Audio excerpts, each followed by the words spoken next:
like shadows of doubt. Father Thomas knelt on the cold stone floor of his empty chapel, the vast emptiness echoing his dwindling faith.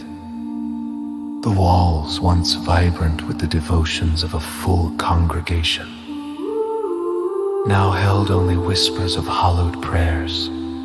Each echo was a reminder of the silence within him, a silence that had begun as a murmur of doubt but had grown into deafening despair. He breathed in the musty scent of ancient wood mingling with faint incense, a smell that used to invigorate him, but now only fueled his uncertainty. With eyes closed, he forced words from his heart that felt like fragile relics of a past belief. There was no celestial response, no gentle touch of grace that he had once so fervently felt. Outside, the world remained shrouded in a pre-dawn gloom, the chapel sealed off from the world by thick slabs of weathered stone. In the darkness, Thomas could only clutch at the fading threads of faith, his soul adrift in a sea of questions that had no answers. The first light of morning crept across the horizon, its golden fingers stretching toward the chapel-stained glass. It was a slow, deliberate unveiling, as though the heavens themselves hesitated to disturb the sacred silence of the dawn.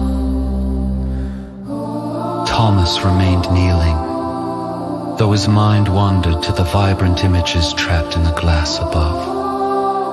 A kaleidoscope of saints and saviors, stories of sacrifice and redemption, captured in hues of azure, crimson, and emerald. These artistic tales, once living sermons to him, seemed static, locked away behind layers of his skepticism. Yet, as the sun ascended, its light began to seep through, painting the chapel floor with a mosaic of color. Each ray, a brushstroke of light, whispered stories of hope and renewal. It was a sight that had long gone unnoticed by eyes clouded with disbelief. But this morning, there was a tug at the corner of his vision, a quiet insistence that beckoned him to see. The chapel transformed as the sun's ascent continued, its beams breaking the darkness with divine artistry. The colors that Thomas had once taken for granted now danced across the pews, as if angels themselves were tossing their vibrant robes across the humble room. The figures in the glass seemed to come alive, their eternal stories breathing light and life into the morning air. Thomas rose, drawn to the spectacle. His heart, a silent observer, began to thrum in rhythm with the dawning day.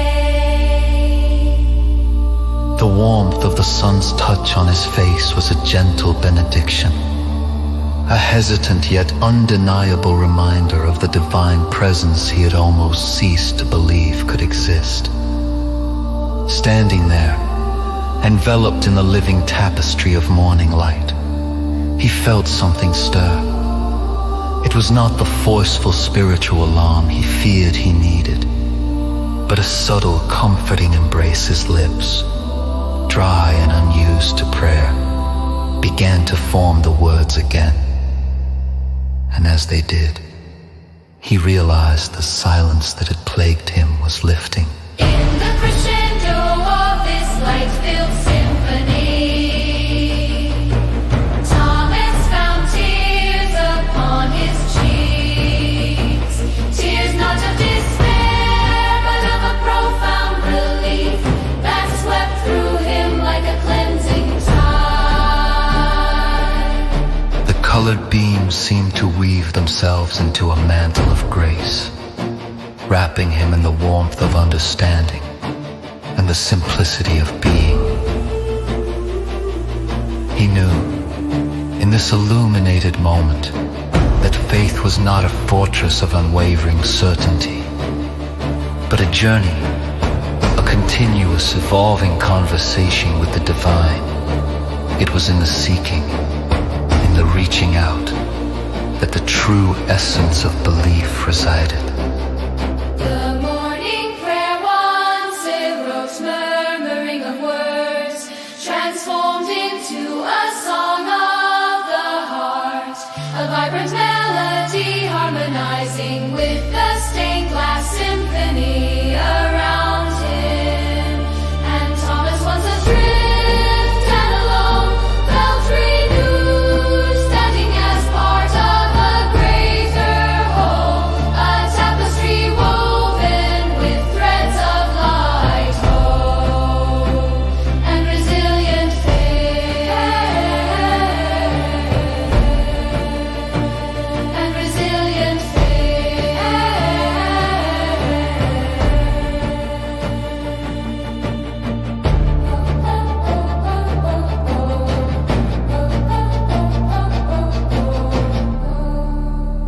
As the sun climbed higher, the chapel was awash with brilliance, the colors now a vibrant living testament to the new day. This dawn, unlike any other, had not just brought light to the world, but had rekindled the light within him. Thomas glanced at the empty pews, imagining the faces that would one day return, drawn perhaps not by his stories, but by this very light that now fueled his hope. He realized that his role was not to deliver answers, but to walk beside those who sought them, sharing in the mystery and magic of faith's unfolding. With renewed purpose, he turned to the world beyond the chapel doors, where the morning awaited fresh and full of promise. And as he stepped forward, the symphony of stained glass hymn continued its unending song, a testament to the power of her darkness and of that.